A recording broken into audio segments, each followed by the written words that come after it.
Sabi, ito pa isang misleading, no? I-address lang natin din.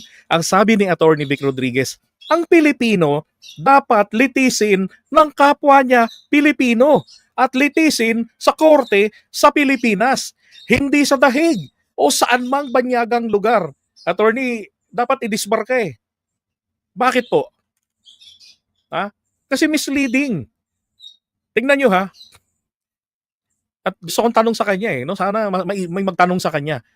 Bakit tayo sumasali sa mga international organization? 'Di ba? Kasi parang for example, Interpol.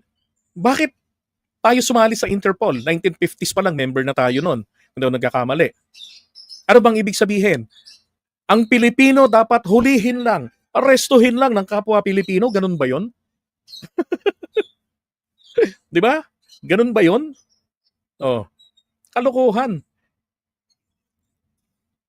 Ang hustisya ay hindi po nakakulong sa loob lamang ng kanyang bansa ang sistema ng hustisya. Ang hustisya ay dapat pinalalawig ang naaabot nito.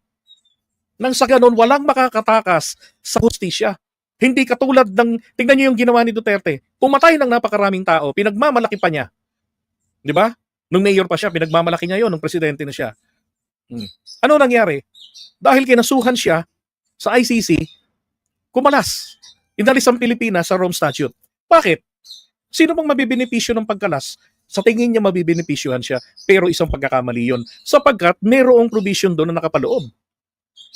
Di ba? Na ang sinasabi, kahit na tayo'y kumalas na, hindi tayo nakakaalis basta-basta sa ating obligasyon.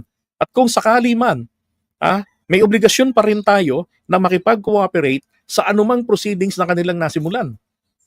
Yung under consideration na base sa Article 127 ng Rome Statute. Yun ang hindi niya naisip. Kalokohan tong sinasabi ni Attorney Vic. Bakit pa tayo sumali? Bakit pa tayo nakikipag-extradition treaty? Di ba?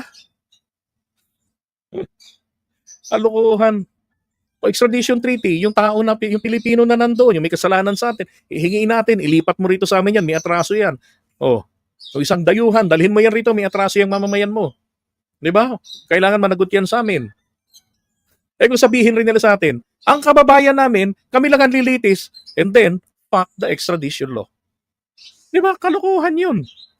Ano mangyayari? Dahil doon nilabag yun, dito sa Pilipinas, wala kang kasalanan.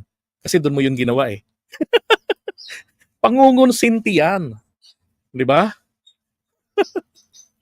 Pangungunsinti yan sa mali, Attorney Vic Rodriguez. And therefore, dapat madisbar ka kasi mali ang information na ibinabato mo sa mga tao being a lawyer.